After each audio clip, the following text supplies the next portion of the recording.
जो उदारवादी राष्ट्रवाद हम लोग पढ़ रहे थे उसी का ये तुम्हारा क्या है, हिस्सा है। ठीक है, उदारवादी राष्ट्रवादी की वजह से 1789 में फ्रांस की क्या हुई, तुम्हारी क्रांति हुई। ठीक है, उसी जो उदारवादी राष्ट्रवाद जो मध्यम वर्ग के लोग चाहते थे, उसी के चलते 1789 में तुम्हारा क्या हुआ, फ्रांस की क्रांति हुई। मुद्राओं की संख्या 2 कर दी गई। इसमें पहले 30 से ज्यादा मुद्राएं थी। जब ये तुम्हारा उदारवादी राष्ट्रवादी आंदोलन हुआ तुम्हारा फ्रांस में, तो उससे पहले 30 से ज्यादा मुद्रा था।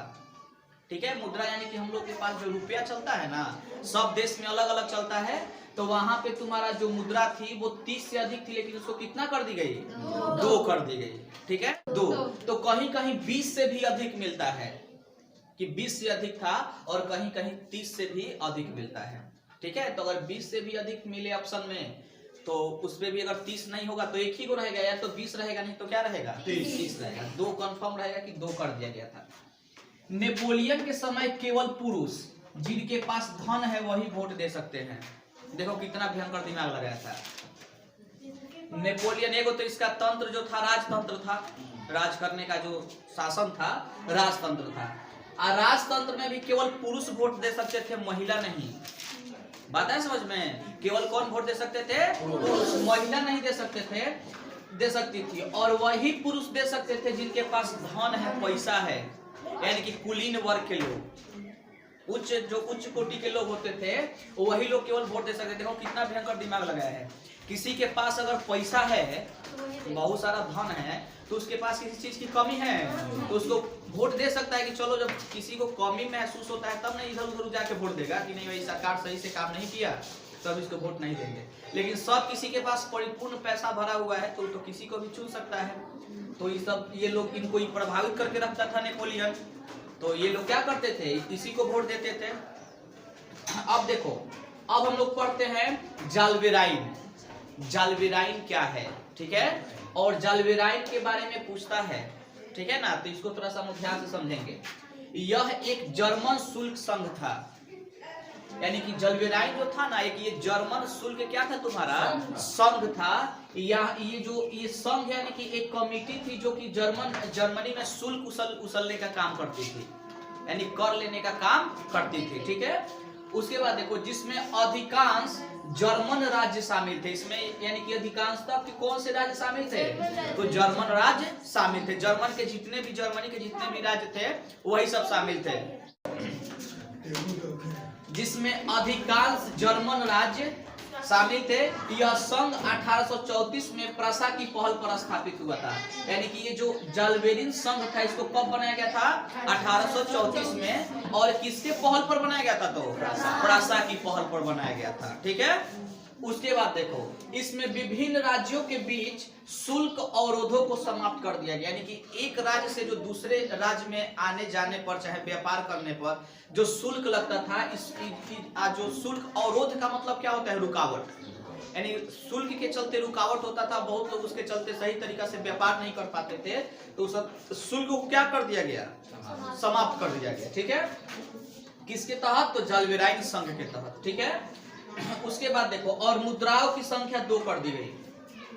जाल्वेराइन संघ के तहत ही मुद्राओं की संख्या कितनी कर दी गई, 2 कर दी गई। यह संघ जर्मन के आर्थिक एकीकरण का प्रतीक था। यानी रूढ़िवाद के बारे में तुम लोग को बता दिए हैं, एक ऐसी सोच जो एक खास प्रकार के विचारों को बढ़ावा दे, परंपराओं को बढ़ावा दे। ठीक है, तो नेपोलियन भी उसी टाइप का था, कुछ खास वर्ग के लोगों को ही पसंद करता था और उन्हीं को बढ़ावा देता था। उसकी भी सोच क्या थी, तुम्हारी रूढ़िवाद थी। तो ऐसा बात नहीं कि नेपोलियन के मृत्यु के बाद रूढ़िवाद सोच खत्म हो गया, खत्म नहीं हुआ। यानी कि यहाँ पे लिखा जा रहा है कि 1815 के बाद नया रूढ़िवाद। तो 1815 में नेपोलियन को हरा दिया गया। इसके लिए ऑस्ट्रिया, प्रसा, रूस, ब्रिटेन ने मिलकर काम किया। यानी कि इतने देश मिल को नेपोलियन को हराए। ठीक है, आज जब हरा दिए तो ऐसा नहीं कि जो नेपोलियन की सोच थी वो खत्म हो गई, उसकी सोच खत्म नहीं हुई, बल्कि ये भी सब देश मिलके एक नया रूढ़िवाद को क्या किया, बढ़ावा दिया। यानी कि अपना वर्चस्व जमाया ही नहीं कि नेपोलियन खत्म हो गया तो सबको स्वतंत्र कर दिए और फ्रांस के लोगों को आजाद कर दिए और सही तरीका से शासन वहां पे चलने के लिए छोड़ दिए। ऐसा ये लोग नहीं किए, बल्कि एक और नया रूढ़िवाद क्या हुआ, तुम्हारा जन्म लिया।